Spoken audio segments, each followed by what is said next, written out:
La idea que hoy quiero compartir es un poco difícil de asimilar o de aceptar, así que antes de abordarla directamente, quisiera darle cierto contexto.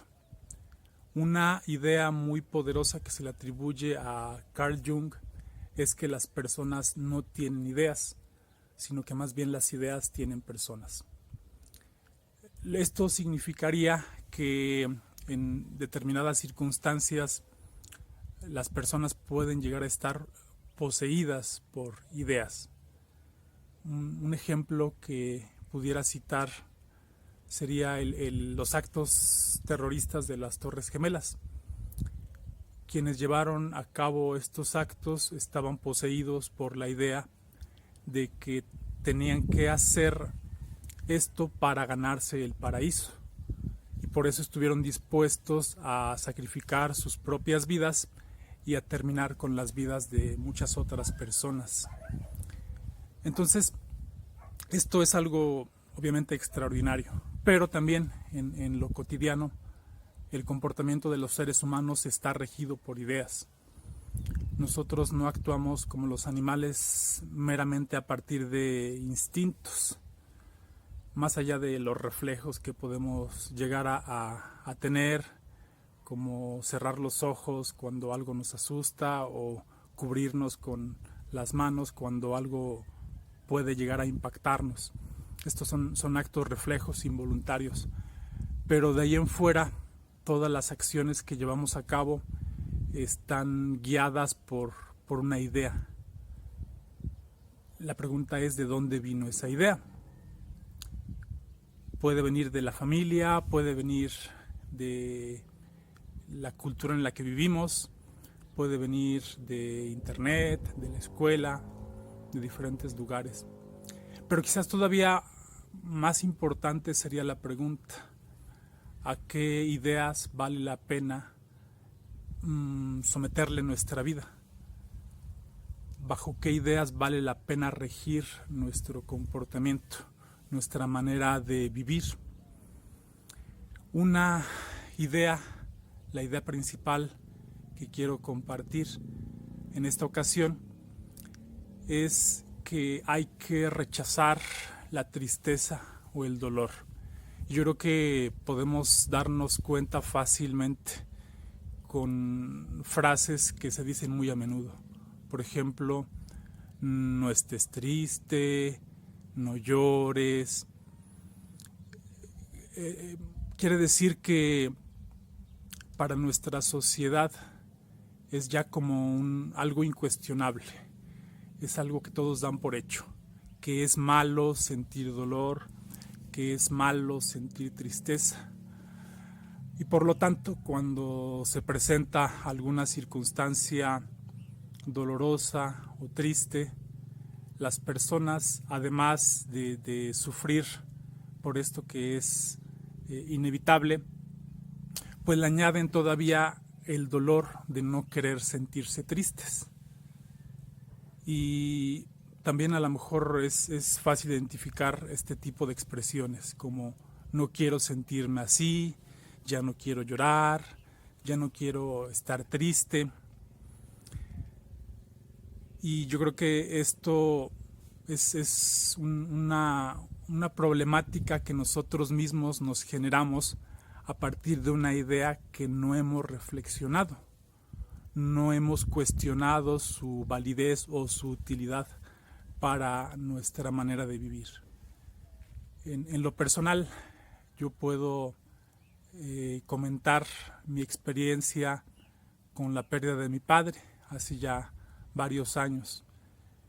Ocurrió de manera inesperada y para mí fue bastante doloroso, fue muy intenso el dolor, la tristeza. Y sin embargo, por lo que varias de mis maestras me habían dicho, yo tenía muy bien asimilado que lo que más me convenía era aceptar el dolor y la tristeza. Sabía que si me ponía en guerra con estas emociones, no haría sino incrementar mi sufrimiento. Y así lo viví. A pesar de la intensidad del dolor y de la tristeza, también puedo decir que en esos momentos en los que pasaba por esta situación junto a mi familia, llegué a sentirme alegre. Llegué a sentirme alegre al recordar algunas cosas buenas que viví junto a mi padre. Llegué a sentirme agradecido y feliz de estar con mi familia, de sentirme amado por ellos y también por mis amigos y por otras personas. Y yo diría que para mí la aceptación del fallecimiento de mi padre, de esta pérdida tan dolorosa, se dio el mismo día que ocurrió. Se dice normalmente que la aceptación pues tarda mucho tiempo en llegar, pero teniendo yo esta idea muy clara, muy asimilada, para mí la aceptación llegó el mismo día en que había ocurrido.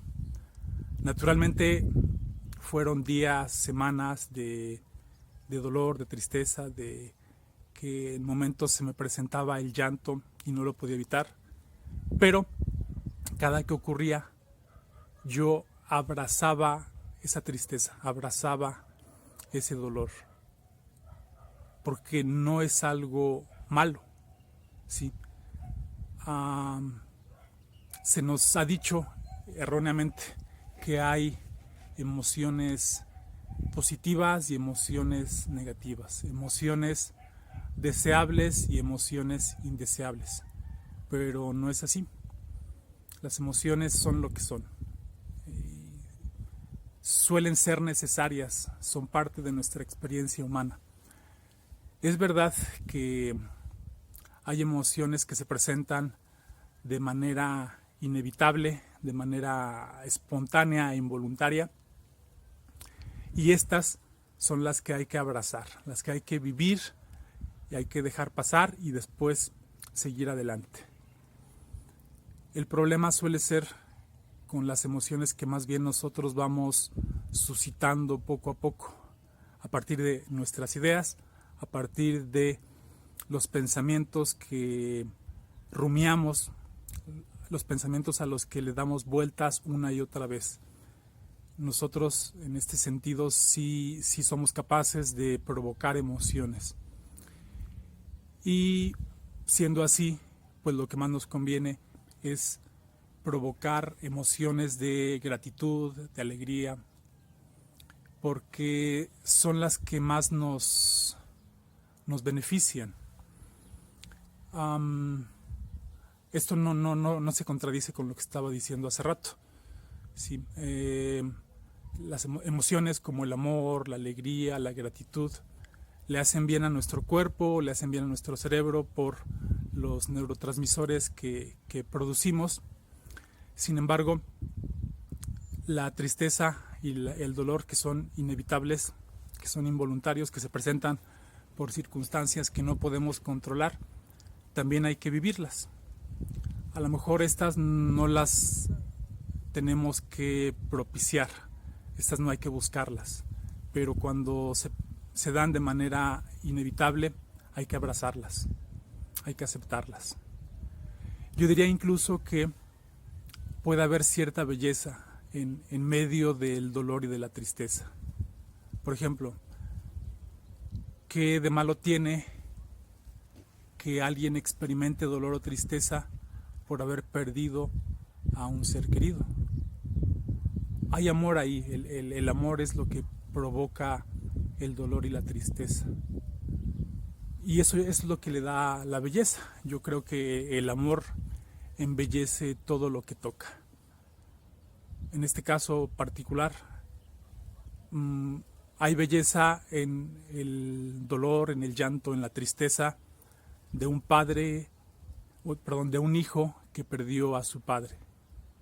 No hay nada de malo en ello. Más bien sería al revés, ¿no?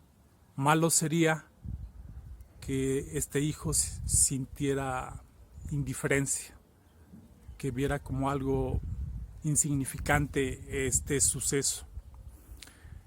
Y entonces, para ir terminando, creo que es importante hacer este cambio de paradigma, de no creer que la tristeza y el dolor, que son inevitables, insisto en esto, ¿no?, que no son propiciados por nuestros pensamientos continuos, sino que más bien se dan por circunstancias ajenas a nuestro control. Hay que abrazar estas emociones de dolor y de tristeza porque no son malas, son parte de nuestra experiencia. Y ahí está la paradoja, en la medida en que seamos capaces de aceptar esta vivencia de manera incondicional, vamos a poder vivir la situación pues con más serenidad, con menos sufrimiento, ¿no? Mientras más seamos capaces de aceptar lo que no podemos cambiar, menos vamos a sufrir. Esto no suprime, no elimina completamente el dolor, pero por lo menos sí hace que disminuya, sí hace que estemos en paz. Estar en guerra con tus propias emociones incrementa el sufrimiento y por lo tanto hace que nuestra vida se complique y que pues nos sintamos sencillamente mucho peor. Entonces, para concluir, seamos capaces de aceptar y abrazar el dolor y la tristeza cuando son inevitables, y también en lo cotidiano procuremos suscitar emociones de alegría, de amor, de gratitud.